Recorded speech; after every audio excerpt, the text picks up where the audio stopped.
Assalamualaikum warahmatullahi wabarakatuh. Pada video kali ini saya ingin mempresentasikan sebuah materi yang dimana perlawanan pada VOC. Pada kesempatan kali ini saya mendapatkan materi atau tokoh yaitu Pangeran Antasari. Bagaimana sih kisah tentang Pangeran Antasari? Mari kita simak videonya. Selanjutnya kita ke profil singkat Pangeran Antasari. Pangeran Antasari lahir di Kayu Tangi, Kesultanan Banjar pada tahun 1809 dan meninggal di usia 53 tahun, tepatnya pada tanggal 11 Oktober 1862. Kemudian Pangeran Antasari diangkat menjadi Sultan Banjar pada tanggal 14 Maret 1862. Beliau adalah salah satu pahlawan nasional Indonesia yang melakukan perlawanan terhadap kolonialisme Belanda. Perlawanan tersebut yang kita ketahui yaitu Perang Banjar, tepatnya pada tahun 1860 yang terjadi di Kesultanan Banjar yang meliputi wilayah Provinsi Kalimantan Selatan dan Kalimantan Tengah. Nah, setelah kita ketahui profil singkatnya Pangeran Antasari itu bagaimana, selanjutnya kita masuk ke latar belakangnya Pangeran Antasari. Seperti yang ada di PowerPoint dijelaskan bahwa Pangeran Antasari ini lahir di lingkungan istana, tetapi ia lebih banyak menghabiskan hidupnya di tengah-tengah masyarakat dan lebih banyak belajar ilmu agama dari para ulama. Beliau dikenal sebagai cocok yang memiliki pemahaman agama Islam yang tinggi, berakhlak baik, ikhlas, jujur, dan murah hati. Sikapnya yang baik tersebut membuat Pangeran Antasari disukai oleh masyarakat dan dia diangkat sebagai pemimpin atau bisa disebut Panembahan Amiruddin Khalifatul Mukminin, yang dimana beliau diangkat pada tahun 14 Maret 1862. Panembahan Amiruddin Khalifatul Mukminin ini memiliki arti yaitu pemimpin pemerintahan, panglima perang, dan pemuka agama tertinggi. Nah, setelah kita ketahui latar belakang dan profil singkatnya Pangeran Antasari, kita masuk ke masa pemerintahannya. Masa pemerintahannya Pangeran Antasari ini melalui berbagai perang dan pertempuran melawan pihak Belanda. Salah satu perang yang ia pimpin adalah Perang Banjar. Pangeran Antasari menyerang dan berhasil menguasai kependudukan Belanda di Gunung Jabuk. Selain itu, ia juga menyerang tambang batubara Belanda di Pengaron. Setelah kita ketahui profil, latar belakang, dan masa pemerintahannya Pangeran Antasari, kita akan mengulas penyebab Perang Banjar ini. Seperti yang ada di PowerPoint, kita jelaskan kedatangan Belanda yang ikut campur dalam urusan Kesultanan Banjar menimbulkan banyak sekali permasalahan. Pangeran Antasari sebagai sepupu Pangeran Hidayatullah tidak suka campur tangan Belanda dan melakukan perlawanan. Kondisi ini kemudian memuncak dengan adanya perlawanan dari Pangeran Antasari dan Pangeran Hidayatullah dalam Perang Banjar. Ada beberapa penyebab kenapa adanya Perang Banjar ini. Yang pertama, rakyat menjadi sasaran eksploitasi dari Belanda dan Kesultanan Banjar. Yang kedua, munculnya konflik perebutan tahta Kesultanan Banjar akibat intervensi Belanda.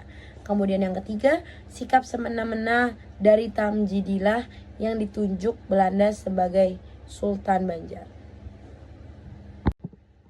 Nah, di slide selanjutnya dijelaskan bentuk-bentuk perlawanan Pangeran Antasari terhadap VOC atau kolonialisme Belanda. Yang pertama, Pangeran Antasari bersama prajuritnya menyerang tambang batubara milik Belanda di Pengaron. Kemudian yang kedua, merebut benteng Pengaron dan mengambil alih tambang Nassau Orange yang merupakan milik Belanda. Kemudian yang ketiga, melakukan penyerangan ke perkebunan milik Gubernemen di Gunung Jabok, Kalangan, dan Bangkal. Kemudian yang keempat, melakukan penyerangan pos Belanda yang terletak di Martapura, Hulu Sungai, Riam Kanan, dan sepanjang Sungai Barito. Kemudian yang kelima, melakukan perang gerilya dan membuat kerajaan baru di pedalaman dan membangun benteng pertahanan. Kemudian yang terakhir, melakukan penyelundupan senjata untuk peperangan yang dibantu oleh para pangeran di Banjar. Setelah kita ketahui bentuk peperangannya, bentuk perlawanannya, kita akan mengetahui kronologi perangnya. Perang yang dipimpin oleh Pangeran Antasari ini terjadi di berbagai daerah. Tepatnya pada tanggal 28 April 1859, pos-pos di Belanda di Martapura tepatnya dan Pengaron diserang oleh pasukan Antasari. Beberapa bulan setelahnya, Pangeran Antasari bersama pasukan Haji Buyasin, Kiai Langlang, dan Kiai Demang Leman berhasil merebut benteng milik Belanda di Tabanio. Setelah itu, peperangan pun terjadi di daerah Banua Lima, Martapura, dan Tanah Laut. Dipimpin oleh beberapa pimpinan yang berbeda, mereka pun berusaha mempertahankan benteng Tabanio yang ketika itu diserbu oleh pasukan Belanda. Pertempuran sengit pun terjadi sampai menghabiskan banyak korban. Selanjutnya kronologinya, pada September 1859, Kiai Deman Leman, Tumenggung Jalil, dan Pangeran Muhammad Aminullah menuju Kandangan untuk mengadakan perundingan dengan tokoh pejuang lain. Pertemuan ini menghasilkan kesepakatan tentang penolakan perundingan pasukan dengan Belanda. Setelah pertemuan tersebut, perlawanan terus-menerus dilakukan dan bahkan semakin meluas. Tepatnya pada Maret 1860, Belanda tiba-tiba mengirimi surat kepada Pangeran Hidayatullah yang berisikan pernyataan untuk segera menyerahkan diri. Namun, hal tersebut sudah jelas ditolak oleh Pangeran mengingat semua perjuangan pasukan yang telah dikerahkan. Pada peperangan selanjutnya perlu diakui bahwa kekurangan senjata, dan inilah yang kemudian membuat Pangeran Hidayatullah mundur, dan pada akhirnya Belanda melakukan penangkapan pada Pangeran Hidayatullah. Kemudian setelah kita mengetahui kronologi bentuk peperangan ini, akhirnya kita memasuki akhir perang yang dimana pada Februari 1862 Belanda akhirnya berhasil menangkap Pangeran Hidayatullah. Beliau dibawa dan diasingkan di Cianjur, Jawa Barat. Berita ini pun lantas membuat Pangeran Antasari marah dan melakukan genjatan kepada Belanda melalui serangan-serangan ke benteng-benteng ditundukkan. Pada penyerangan ini, Pangeran Antasari sempat menang dan memenangkan gelar Panembahan Amiruddin Khalifatul Mukminin atau pemimpin tertinggi agama. Namun itu tak berselang lama. Pangeran Antasari wafat pada 11 Oktober 1862 yang dimana akhirnya perlawanan ini pun dilanjutkan pada teman seperjuangannya beliau dan putra beliau.